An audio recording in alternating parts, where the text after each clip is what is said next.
You're listening to Nakedly Examined Music, a podcast about songs and songwriters. My name is Mark Linsenmeyer. My guest for episode 170 is Bob Mould. He started performing in Minneapolis in the early 80s with Hüsker with co-frontman Grant Hart. After 6 albums with them, he went solo in the late 80s, released 2 albums, then formed Hüsker. You're right now hearing their big single, If I Can't Change Your Mind, from Copper Blue, 1992. Broke that out after 2 albums and an EP in 1995. Has since put out 11 albums plus a couple dance projects.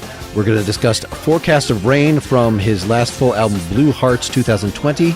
Then I Don't Know You Anymore from 2014's Beauty and Ruin. And look back to JC Auto by Hüsker from the EP Beaster 1993. And look way back to In a Free Land by Hüsker, a 1982 single remixed for their 2017 compilation Savage Young Do.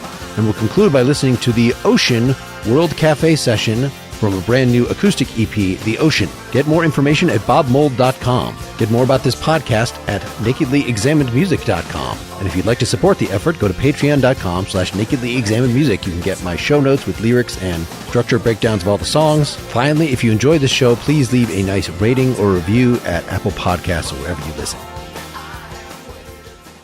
I will have played a little of If I Can't Change Your Mind by Hüsker from Copper Blue 1992 to orient folks, although there are 3 distinct things I could have used to orient folks because, of course, the Hüsker thing that you've talked about a lot. I see something I learned today actually has, at least on Spotify, more downloads than If I Can't Change Your Mind, even though I'm sure it was not as big a hit at the time. And See a Little Light from your first solo album has almost that many. So I could have played any of those equally well. You well established yourself in at least 3 different distinct sounds before we even got going here. That's great. I was going to add a couple that I think he may surpass any of those, like the Daily Show theme. Oh, of course. Yes. Yes. Statistically, that hits more eardrums per day. But yeah, those are all good too. Well, let's get quickly to the newest stuff, or the next to newest stuff, I'll say, because I know you sort of paused for the pandemic, and the most recent thing that we'll hear something from at the very end is sort of a live acoustic version. But your last full, proper album, Blue Hearts 2020, Forecast of Rain, was the short tune that I picked that I assumed was one that you were leaning toward. It seems to have the most downloads. Do you want to give folks a brief intro of that before we hear it? I think I wrote the music for that back maybe like 2018, 2019, when I was still splitting time between San Francisco and Berlin, Germany. And then the words, they appeared out of nowhere, as words often do.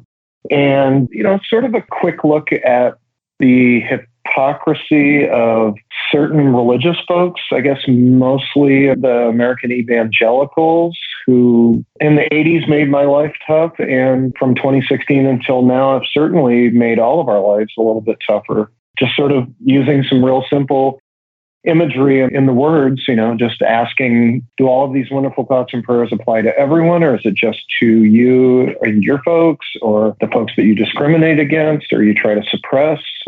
Just throwing those ideas out there. As a former Catholic, I just thought I would ask those questions.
to orient folks about this Blue Hearts album, the general shape of the career, we've got those points that I mentioned at the beginning.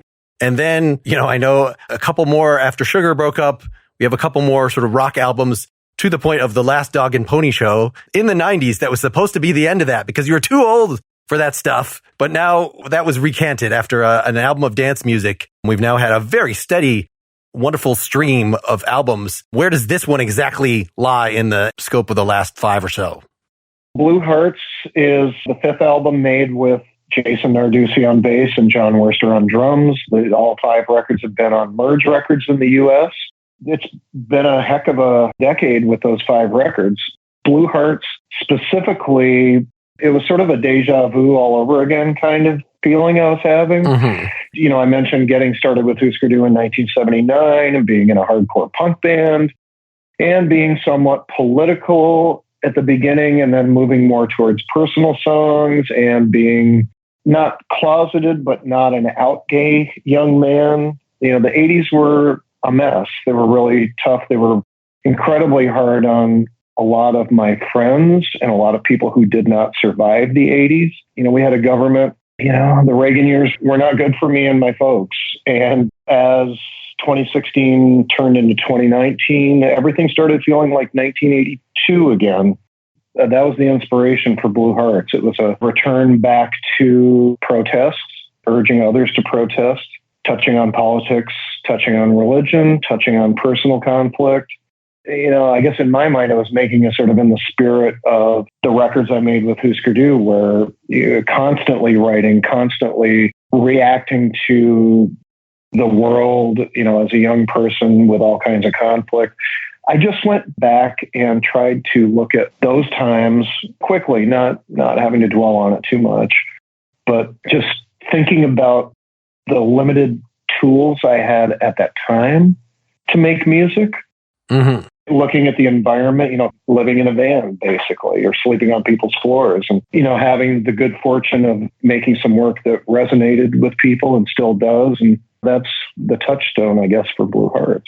Now, with this song in particular, what's your thought on sort of how you're combining the stance you're taking in the lyrics? All right. So it's sort of a prayer, but it's not like little piano. It's a prayer. It's a grandiose prayer, passive aggressive prayer that then goes into your normal, the I see your sheep, their strength, this big fat guitar. Like there's actual sort of ecstasy there. How does those sorts of moods that in the verse and the chorus there combine with the message you're putting forth as far as you're concerned?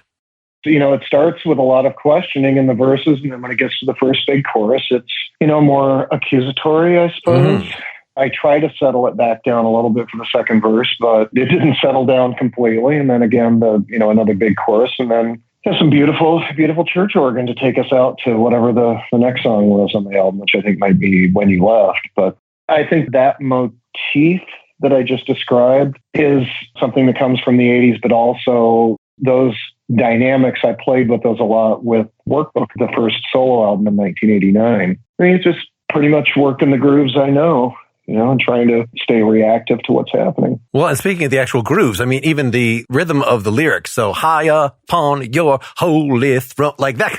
Mm-hmm. It's only because everything under it, you don't have a funky drum there. It's thundering rock, but then you can actually do this sort of R&B thing with your voice and have it add a little, that it's not merely grandiose. Oh, thanks. That's a great description. I would add, semi-sneering on top of it. Any thoughts about just how you weave together the wall of sound here? So having the 12-string acoustic in the background and cymbal heavy, and is the bass really just playing half notes there, not adding any rhythm? Is that what I'm hearing?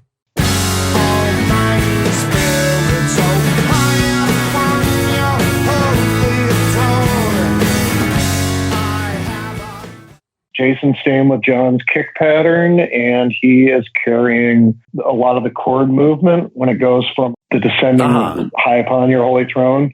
He's just walking down from a 1 through a major 3, through a 1, through a major 3. It's got a McCartney feel to it, I suppose, when you throw the major 3 in. That's the function of the bass on that song. The architecture of it, it started with guitar. It started with guitar in a drop tuning. It got recorded with conventional tuning. So it was written on guitar, then all of the synthetic or keyboard elements got added later. I think the way that they build from the first verse and then the second verse, they have a similar feel, but there's a bigger density to it. A lot of that is, that kind of arranging is, when I think about that, when I think about all the time I spent DJing and listening to electronic music and how one builds the story throughout a song with electronic components. Well, that's a really great synth sound. I thought it was strings when it started, but then it obviously has portamento somewhere in the middle, so that it's clearly a patch of some sort. Are you just one-handing that yourself?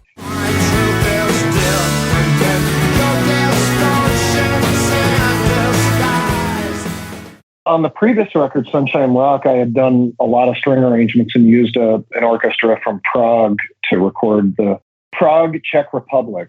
So this time, again, Down and Dirty didn't have time to get an orchestra together. So grabbed that old, that Matrix 1000, sort of that PBS synth sounds that we remember from our childhood. Okay. It seemed to me that it had progressed significantly since I remember in Beaster that you had a track which, had this elaborate one-handed synth thing that seemed sacrilegious at the time, just compared to the rest of but here it melts very nicely into the mix. Everything sits pretty well in that mix. There's a lot going on. And again, with trying to make a quicker record, typically if I was, spending a lot of time mixing an album, I might spend a day pushing different parts around. But that one was pretty much get things that sound right and sort of stuff them all together and not sweat the technical part too much. So am I reading the message right that you're starting off with this, you folks are so intolerant, and then ends with environmental catastrophism, as in you're going to be punished by your willful ignorance by global warming killing everybody, something like, is that the gist? I was just probably having some kind of let's call the God of Thunder on this one. Aha.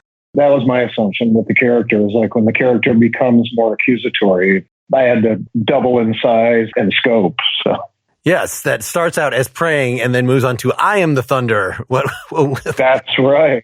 Yeah, I'm the thunder, I'm the vapor. Yeah, all the natural elements that can't be stopped. I'm the sun, you are the moon. Play me. What is Neil Diamond lyric or something is coming to mind here?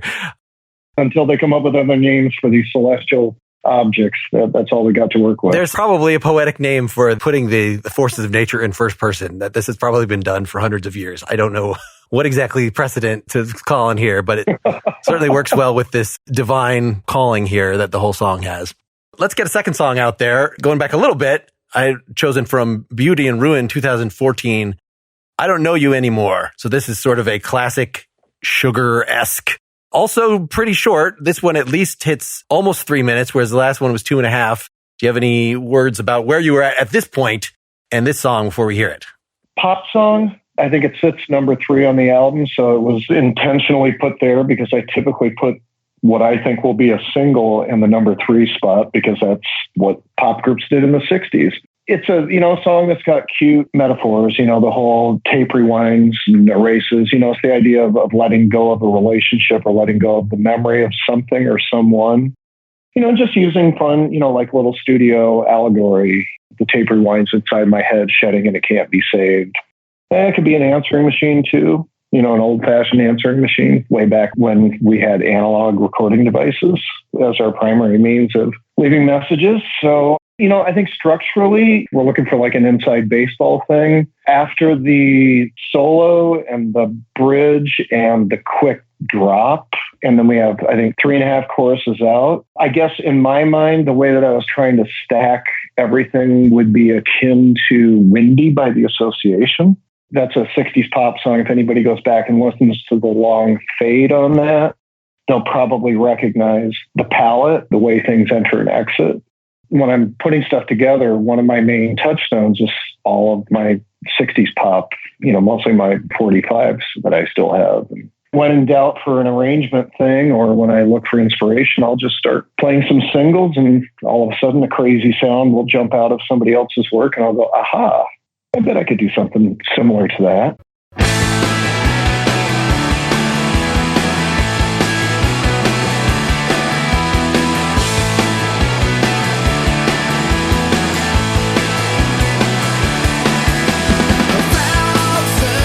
Pieces of my heart cut across the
So this has your classic fat guitar. How many guitars are you overdubbing to make the beginning of the song there? Is that really just one, or is it mixed in a clever way so that the bass notes of the guitar are spread wider than the treble, or how are you actually recording that? It's basically two parts. It's a rhythm part and a lead part. The lead part is the melody that you recognize. The other part is the capo 2 first position cowboy chords through a number of amplifiers that we would create a big wide stereo spread with those.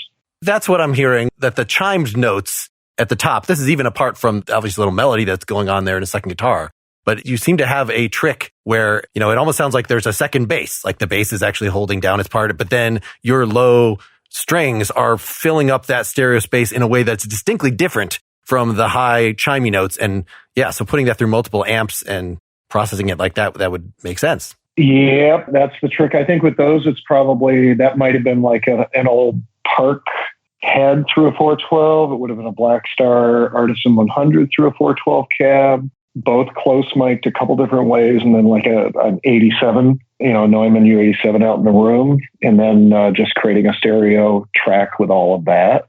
And then how are you deciding sort of how prominent that little melody should be? Like I was thinking it actually came in on the second or third measure, but it's right there at the beginning. It just takes a minute to focus on it because it's not mixed that high. Just right at the beginning. It's not like you're cranking it like this is the lead part. It's like it's just blends nicely into the wash.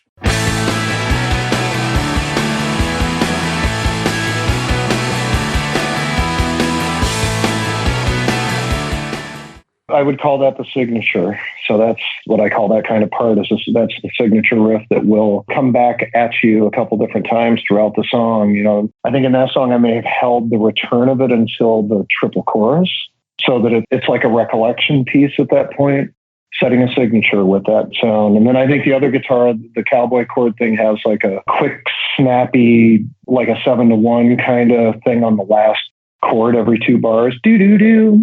Which is like another sub-signature. How much are you directing the drummer in terms of what to fill the space with? So I hear, in 1,000 Pieces of My Heart, the steady thing is an open hi-hat, or at least, partially open hi-hat, as opposed to let's open it wide and crash on every quarter or something like that. Is that just something you're feeling out with the live band as you're going to see what it needs?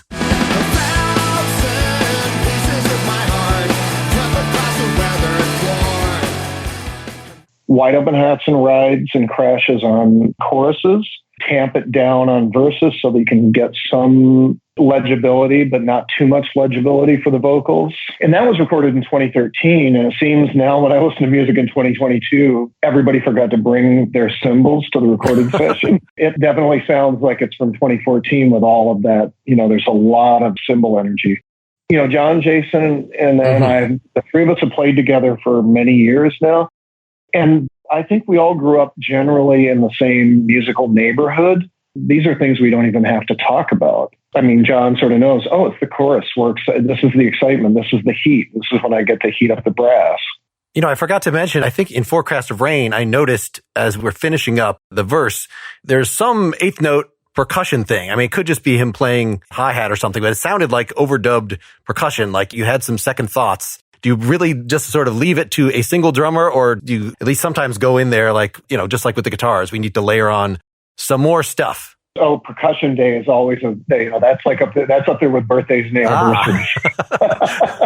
Percussion day is, I'm never too far away from that tambourine. Never too far away from those shakers. And at Electrical Audio in Chicago, they have a hell of a percussion locker. And when it's percussion day, I just say, have at it, John.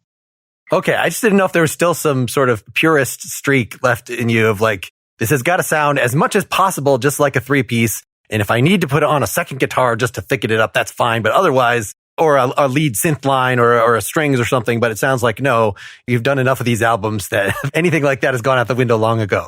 No, I build a brick wall and add lots of more. No problems with that. Looking at the structure here, with the way you're structuring this, it sounds like you're taking pretty directly 60s influences, as opposed to the next song that we'll bring up from JC Auto.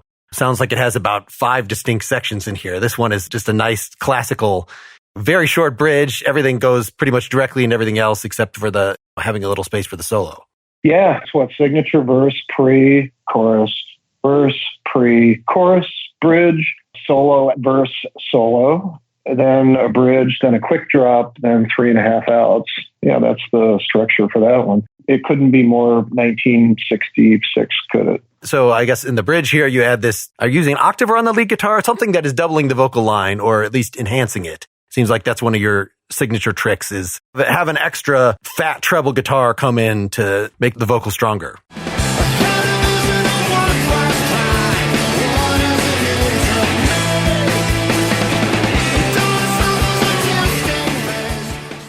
Yeah, I use that trick a lot. A lot of that is octave moves on the guitar. Typically an octave built on the A and G strings, what I call the claw position. So, well, that's going to sound better than Weasley. I don't know, maybe octave pedals sound better now. But the one that I had always has just a weird fake synth sound to it when you add an upper or a lower.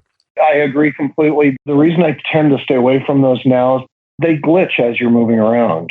Sometimes they don't read the note quite right. And I mean, I'm a pretty good rhythm player and a pretty average at best lead player. So it would just start glitching out. My timing as a lead guitarist is nowhere near what it is as a rhythm guitarist. So I try to keep my lines simple. Well, I guess at this point, you wouldn't actually do it with a pedal anyway. I know in songs that when I'm trying to create a wall of sound like this, I have sometimes like, well, let's take the guitar track and artificially generate an octave lower than it and put that low in the mix just as something to be rumbly and take up space. Are you using that kind of trickery as well? I know what you mean, and that's a good way to get that. I tend to just stick to doing it with octaves. I mean, I could always grab like a baritone guitar if I wanted to get that kind of somewhere between the low guitar register and the low bass register. The Coronado, I think, is the Fender model that does that, almost like a guitar bass hybrid. I would use something like that. Always pull up a synth. And those tend to add the best kind of density because you're using a completely new source and you're avoiding a lot of the phase cancellation that you might get otherwise.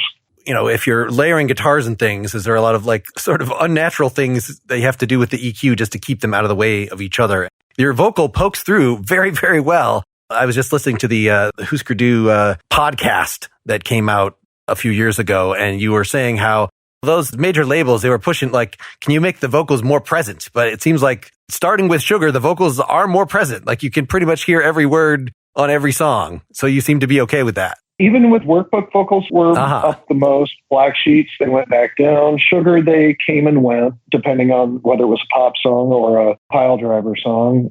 I tend to like to move the vocals back a little bit. Sometimes for me, when the vocals are really present, the band track suffers for it. And I don't mean like suffer like, oh, that's suffering, but it just sounds a little less powerful. Sure. Trying to dig space out for vocals. With the amount of guitar miking and amps and layering that I occasionally get into, I have to be really mindful of phase.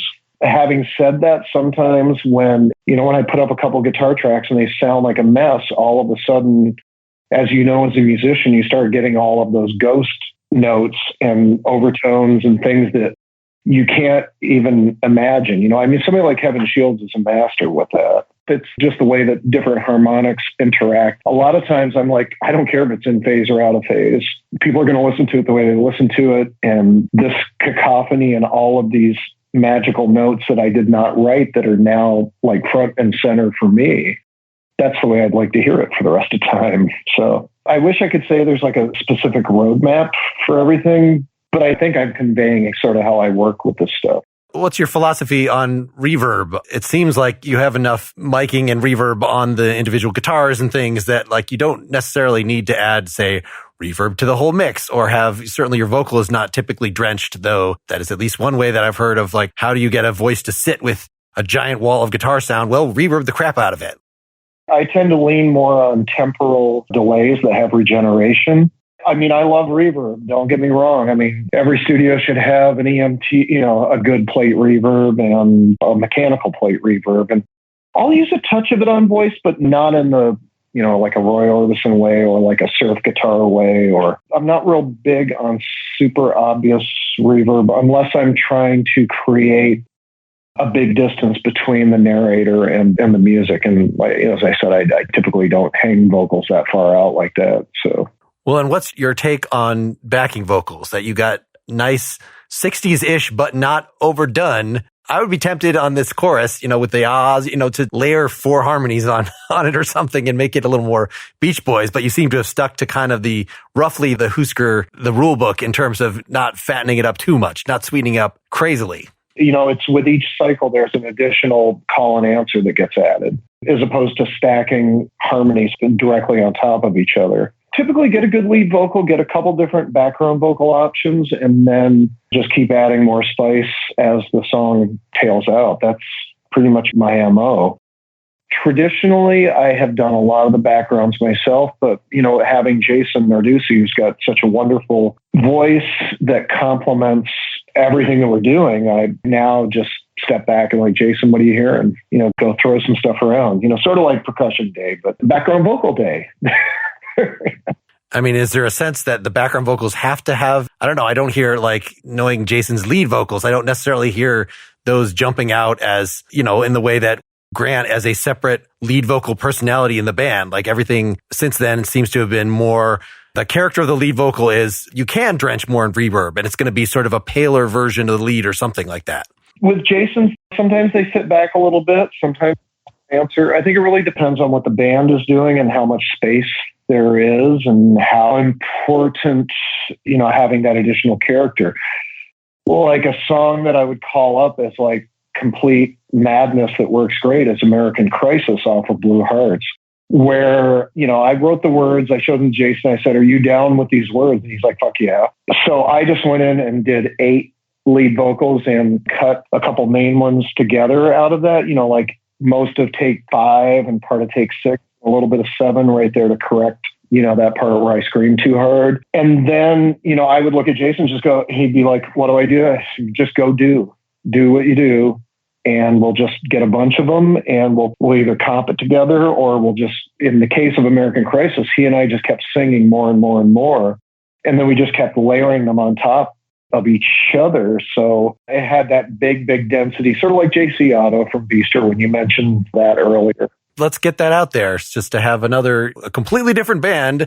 And this is going to be over 6 minutes long. So we get to see the other end of your arranging spectrum. Yeah. So this is Beaster, 1993, but these were just recorded at the same time as Copper Blue, right? As your main album that was just sort of delayed. Yeah. We recorded 30 songs, I believe. I brought in 30 and we finished 10 for Copper Blue, 6 for Beaster. And there was a lot of really excellent B-sides as well. But yeah, that was like the yin and yang kind of thing. And Beaster came out so quick because Copper Blue was having such great success. I convinced Alan McGee. I said, come on, Alan, I'm doing the fucking Beatles every 6 months. Come on. Well, yes, I remember being in maybe a Borders. This was long enough ago that still existed and being very surprised at this coming out and paying the crazy Borders price for that. Can you say something about JC Otto in particular? So this is definitely the yang. This is definitely one of the darker ones, even on this album. Yeah, JC Otto is shorthand for Jesus Christ Autobiography. Get on the cross and yell kind of song. The whole Beaster motif is inflicting a lot of stuff onto myself. A lot of my own confusion, concerns, just, amplifying them and turning them inward. And then when I do that, this is what sometimes it sounds like in my head. But before we hear that song, let's do the ad break. First, I want to tell you about Masterclass, where you, a proven lover of audio, a curious person interested in the arts, get to learn from some of the world's best minds, people way too famous for me to have on this show, despite the majesty of Bob Mould.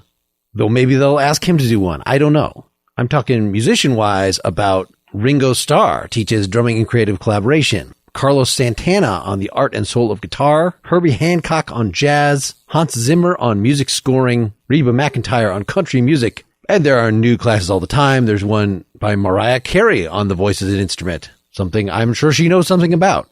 I did not look at that one yet. This week, I looked at what looks like a even more interactive kind of class. There's one by Ninja on becoming a streamer. If you have wanted to stream yourself playing video games or doing anything else, this is a class that's explicitly designed with an outcome of you getting your own streaming brand going. So he will walk you right through how to get started streaming, how to make your setup, what software to use, how to get feedback, how to come up with a format and a routine for doing this. And you will get feedback from teaching assistants and peers. So more like an actual class. I mean, all the classes have interaction with listeners via comments, They all have extra materials, PDFs of music or recipes or whatnot that you can download, but this is taking it to a new level. So always something new and cool to find on Masterclass. I highly recommend you check it out. Get unlimited access to every Masterclass. And as a Nakedly Examined Music listener, you get 15% off an annual membership. Go to masterclass.com/NEM now. That's masterclass.com/NEM for 15% off Masterclass. I want to thank my very long-running sponsor, Nebbia. This is a creator of cutting-edge shower technology. I have one installed in my home. I'm actually liking it more as time goes on. This despite the fact, and this is my first time confessing this, that I have it configured in a place where my plumbing is kind of screwed up so that when water comes out of the shower, a lot of water still comes out of the bath faucet. So a lot of the water savings that this shower offers, I'm not actually experiencing. It's even with my old shower head, a lot of water was getting wasted. So until I get around to calling a plumber, this is not even the reason I'm still using this shower. I'm using it because I enjoy it. The Nebbia Quattro, the kind that they sent me most recently, has 4 spray modes, as I've often told you. There's the high pressure spray modes. There's the I want to wash the dog or the baby spray mode. The one that I prefer is still the classic spa shower mode, which uses atomized droplets to supercharge the air with, I forget the technical description, but it is a luxurious feel, a way you could upgrade your quality of life at a pretty low cost. Nebbia by Moen Quattro starts at just $119 exclusively on Nebbia.com. And Nebbia gave us a special discount just for our community. Go to Nebbia.com/NEM and use code NEM at checkout to get 10% off all Nebbia products, which includes that Quattro high-pressure water-saving shower that starts at $119. It also includes their quick-dry earth mat, their shower shelves, their shower curtains, hooks, bath mats, all constructed very sustainably and designed by former Tesla, NASA, and Apple engineers who are passionate about water savings and about apparently being in the shower. Again, go to Nebbia.com/NEM. That's NEBIA.com/NEM to check out what they have to offer and save 10% with the code NEM. All right, let's get back to the show. It is the song by Sugar, JC Auto.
Yeah, any thought about this intro? This is a long time now. If you don't remember some of these details, that's fine. But oh no, I remember this one well because this was 1993.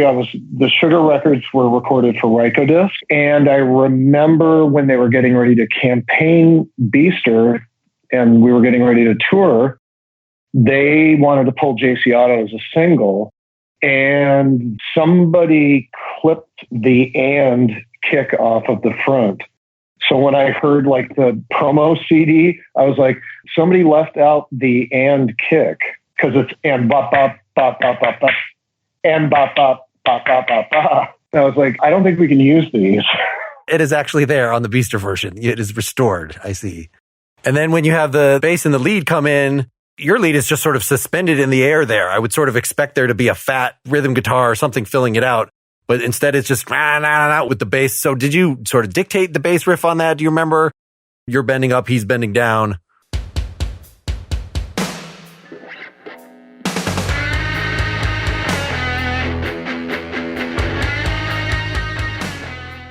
The Sugar records were tightly orchestrated before the three of us got together. The demos were very orchestrated and very true to the writing demos. So that move was in place. So listening, there's now a live version of this on the Copper Blue Extended, seeing which things David is actually singing backup for. You know, a lot of the backups are sort of, they come in later in the song live than they do here. And the fact that he actually takes the I know repeated thing, which seemed to me like the hook. So on the studio version, you're singing that, right? I'm singing everything on that record. And a lot of times when we would take songs like JC Otto to the stage, it would just be a matter of who needs a breath, who's got breath. Yeah, okay. That makes sense that you're playing pretty busily under there to not have to hold down all those I knows through that section. Structurally, what is going on here? There's a chorus, there's a bridge, there's a chorus. What, at least the way I charted it out, you got your verse, chorus, bridge, chorus 2, that I look like Jesus Christ, then back to another verse. What do you consider the chorus here? What I was thinking, the bridge happens twice, so that can't be a bridge. Where signature and title meet is the chorus. Gotcha. That's chorus. Well, you got your, I've done, that's the obvious, the verse, but then it opens up that when everything seems wrong, I need to look for something, that sounds like we're in the chorus here. And in fact, it ends with the holiday, which is sort of like, okay, here's a tag, but then that's half the musical material in the song. I guess this is one that deserves to be 6 minutes long. It's not merely that we're like going to have a 4-minute guitar solo and make it earn its keep that way. There's enough structural material that you needed this, even though it's not super slow. The bridge that gets to holiday, yeah, that was, that's like verse, bridge, chorus, and then was there a bridge adaptation somewhere in there? I haven't played So this. When there's nothing left to all the color. That you sprayed upon it, yep, passing judgment on my life, you did, blah, blah, blah. Yeah, the inside baseball on this one is the parts of it seem over now, you expect a real solution. Mm-hmm. That spells out Poison Years, which is the same, that's the callback, that's the prize for that one. You mentioned on the previous song, like, I think I took part of the fifth take. You seem to have trained your voice so that you don't get hoarse. That when I was trying to sing like this in college, I would be hoarse at the end of every goddamn show. It's all I can do to get to the next day at this point. I sing hard. I'm untrained. I've done a lot of damage to my voice. I do the best I can with what I have left. It's a constant struggle with shows. It's just wear and tear. Too many years of smoking cigarettes early on. I don't know. Do you get professional assistance in terms of my dedicated person who gives me lemon or whatever you need to do to make your voice actually functional? I've gone through a handful of specialists, and there'll be more to come, I'm sure. Yeah, I have a lot of different things I do. I try not to talk at all when I'm on tour. I barely sing maybe 30 seconds at sound check just so they can make sure the mic is going and they can get a touch of EQ and get me up in the monitors. And then I just let it rip for 90 to 110 minutes, and then I shut up until the next sound check.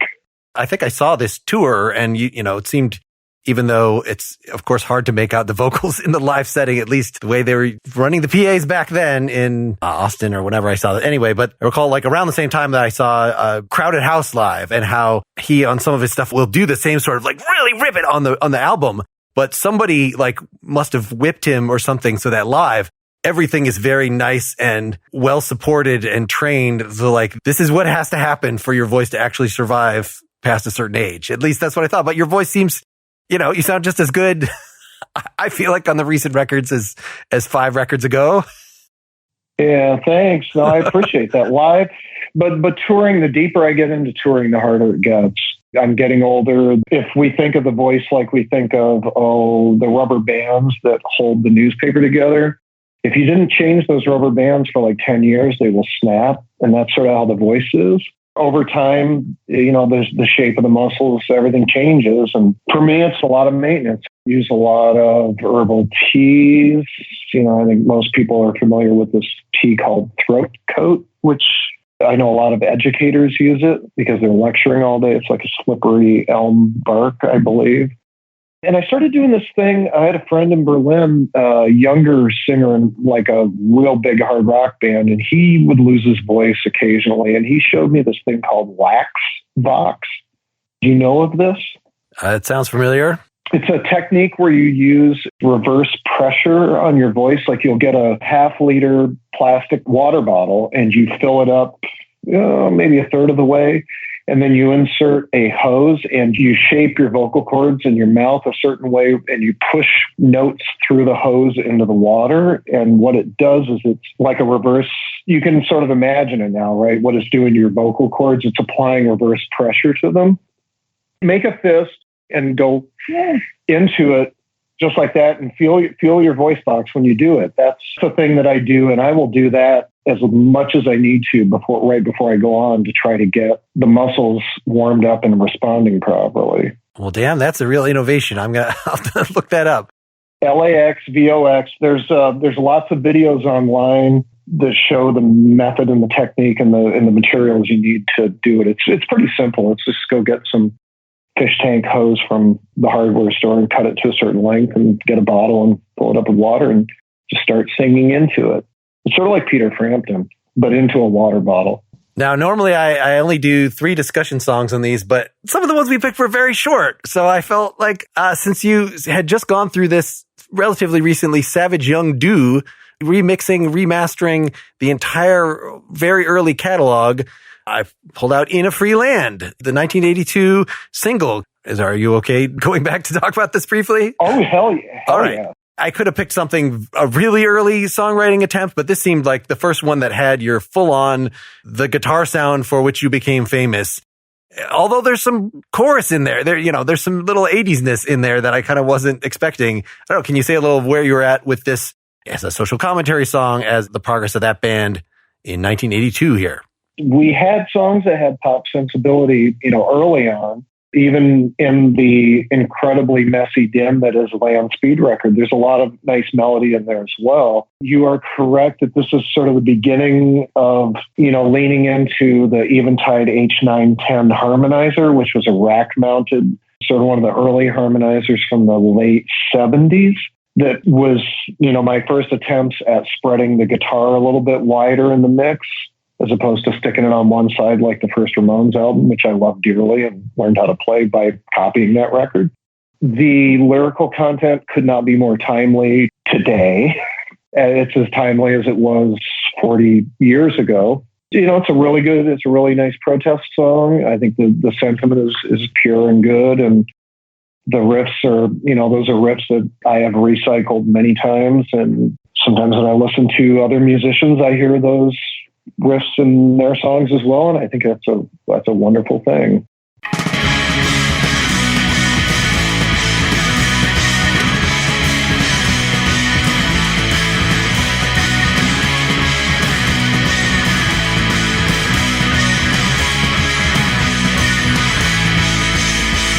Don't mean a thing.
Any thoughts about the interaction of the band to get this arrangement? Was this just completely like all worked out in rehearsal? No, at least at this stage, no sort of play fewer notes, play.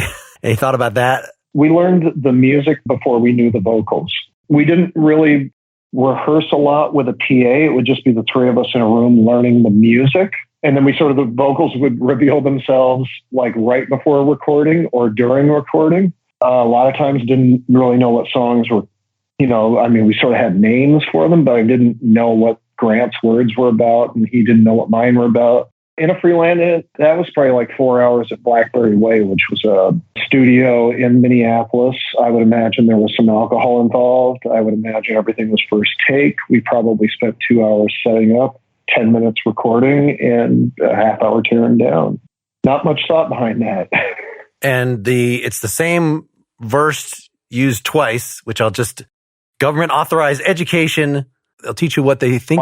Want you to think. Saturation of stars and stripes. And then, at least in the version that I have written down, is the only freedom worth fighting for is for what you think, which I would never have guessed. That it seems like there are not that many syllables in what you're singing either time, but you're saying that's accurate. That is accurate. Okay. And I still try to sing all of those syllables like this year when I play the song. I forget what I have a shorthand of it that I do some nights. Freedom to fight for what you think. Freedom worth fighting for what you think. Those are the main words. You can cut it down to that if you're out of breath. Does it make it more sloganistic by just having the one verse that we're going to repeat twice? And, that's the punk ethos rather than, well, let's use the second verse to develop it or something. It was just quick and dirty. I didn't even give it that much thought. Why bother spending time reading up on things and writing the second verse? Second verse, same as the first. It sounds like the government is brainwashing you, but then everybody's an authority in a free land. That this sounds more like ripping on the anti-intellectual. It's a different target than the verse. Don't know what the target was then, but sure sounds like a tweet to me. Yes. Everyone's an authority. That's our freedom. Yes, we're free. It's every night is open mic night. Yeah. How did you see your stance as punk social commentators as compared to what you were hearing in your peers, some of which were, I'm guessing, more straightforwardly fight the power? This at least has this kind of backhanded, more nihilistic, everybody sucks. Yes, the government is trying to, but I hate anti-intellectualism too. Something like just think for yourself. It's a wholesome Midwest approach to nihilism. A lot of the bands that we were colleagues, I guess, with at the time, like the Kennedys or MDC or Black Flag or the Dicks, people like that, their politics were fully embedded in almost everything they did. Whereas I think with us, with Freeland, it was just that seemed like a quick missile to sort of throw into the universe, a good excuse to burn a flag to get the cover art. And that's sort of where it started and ended. But the beauty of it is, again, it seems like 40 years later, it still resonates with me. Whenever I call that one up, I always have a good time with it. Well, I don't know why the particular sound of that fat guitar with chorus on it should resonate with freedom, but somehow it does. That it sounds vaguely patriotic in a badass way. This hasn't been appropriated like Born in the USA by any groups you don't like, I assume. It's not famous enough for that. No big pharma, no nothing. Well, I'll send it to Ted Cruz, see if he'll start using it just to... I prefer you don't do that. Thank you very much. He's going to use that as his exit music on the way to Mexico for vacation. His song right now is Convoy, right? C.W. McCall. Oh, gosh. Now I'm in a mood. We should wrap this up before I say something really unsightly. Well, let's instead say a few nice things about The Ocean, this EP that you put out. The 2 times I've seen you live are with Sugar and then in a solo acoustic tour. It was actually the 2002 one, so you were using the synth backing on some stuff, but not on others. Yeah, the films and tracks. That was so much fun. Yes, but this seems like it's been a long time part of your live routine to at least do some just you and a 12-string thing, right? That goes pretty far back. Well, let me see. When was the first solo acoustic shows? It would have been in 1989 as part of the workbook campaign. I think the first shows I did like that were at McCabe's Guitar Shop in Santa Monica, California.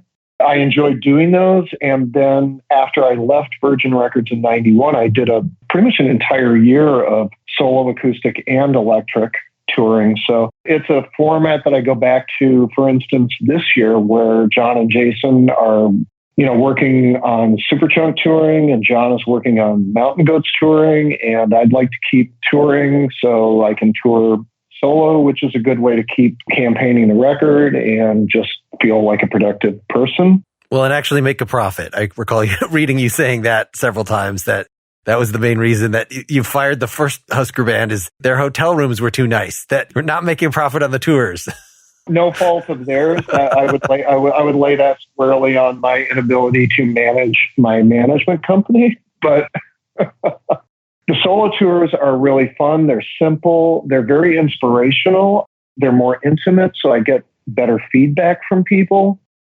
Those 6 hours in the car each day, 5 hours, 4 hours, whatever it is, from place to place, is really productive thinking time for me, because I'm, sort of thinking about what people thought the night before, the songs that mean things to them. The solo stuff is really good for getting me thinking about what's next. It might seem counterintuitive because I'm going way back in the catalog and I'm playing new stuff. Just getting validation or reactions from people really is helpful at this point in my life. What is the work saying to people? What does it all mean once it leaves my head and hands? Well, so just then a business question, it was why a 3-song EP if clearly you're doing whole solo shows? I'm sure this could have been a 10-song or or a complete career retrospective visit or something, but instead we have, 2 songs that were on the last album, and then Divide and Conquer, a classic Hüsker song done much slower than anybody's ever heard it. These were recorded originally for World Cafe, and the idea with highlighting these 3 songs now was just sort of a thanks to the fans. It wasn't meant to be a buy this.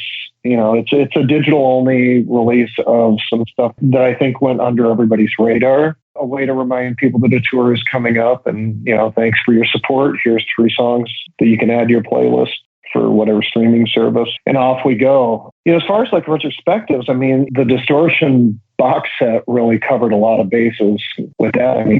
24 CD box set and 4 different vinyl box editions, of different eras. That's pretty some deep nostalgia there. But as far as recording like a whole, album's worth of acoustic stuff, maybe someday, but that wasn't the intention here. It was just sort of these are 3 freebies and thank you. And here's a cool version of The Ocean that I recorded at home. And that's a wonderful introduction to The Ocean that you recorded at home. So here it is. Thanks so much for doing this, Bob. It's not too many of my guests I can say. Were we on video, I would show you my giant stack of products. Very cool. Thanks so much. Last time I fell from the sky to the ocean. Carousel with millions of lights and sounds. You said I might not be there to prevent this in the future. Don't care, you don't need to witness inevitable events. My skin is like dirt, I keep scratching at nothing. Can't make it hurt enough. Losing your feelings, senses are failing me now. Sundown, the ocean is building momentum.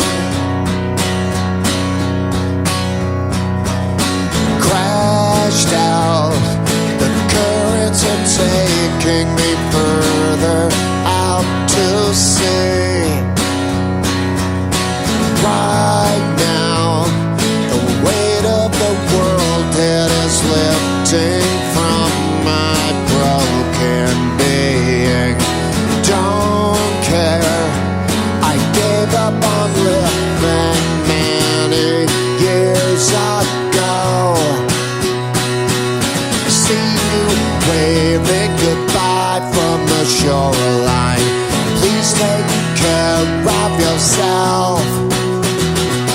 You're better without me. Sorry you had to witness these inevitable events.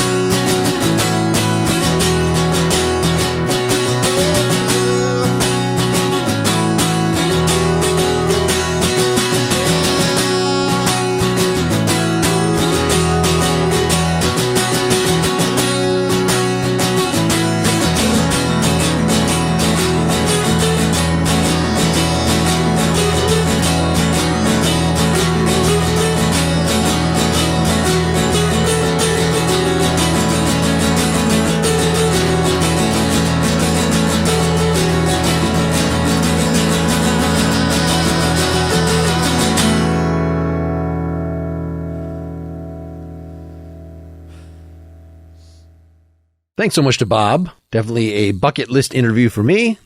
And he was very gracious about my fawning fandom. So I think we both got out of it unscathed. You can find out more about him at bobmould.com.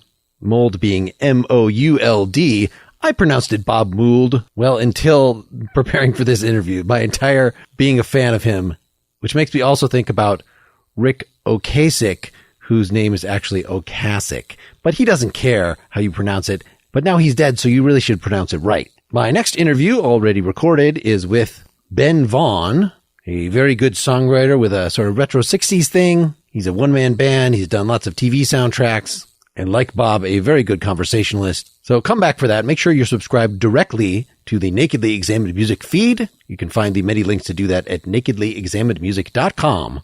And, of course, if you want to avoid my ad reads and get my notes on the episode and my eternal gratitude, I would love your per-episode support. Could be for a very small amount at patreon.com/nakedlyexaminedmusic. Folks, they're only charged when I actually release an episode. You sometimes get the episodes early. There's occasionally bonus material. It's like a party in your computer where I promise not to talk about showering at all. I hope you're doing well musically and otherwise. I have had some activity. I released a couple of my 90s albums on Bandcamp. That's marklint.bandcamp.com. If you want to hear me in my heyday when I was still maybe trying to go pro. But that was long ago, and podcasts keep me pretty busy now. However, I did drag my electric guitar and amp upstairs for the first time in a long time. I was jamming on that for quite a while, in addition to my regular drumming routine. All this will hopefully move me toward wanting to actually write and record a new song. I have some fragments of things, but nothing that I'm super happy with. So that's where things are with me. I hope that you can keep on musicking. Until next time, this is Mark Linsenmeyer signing off.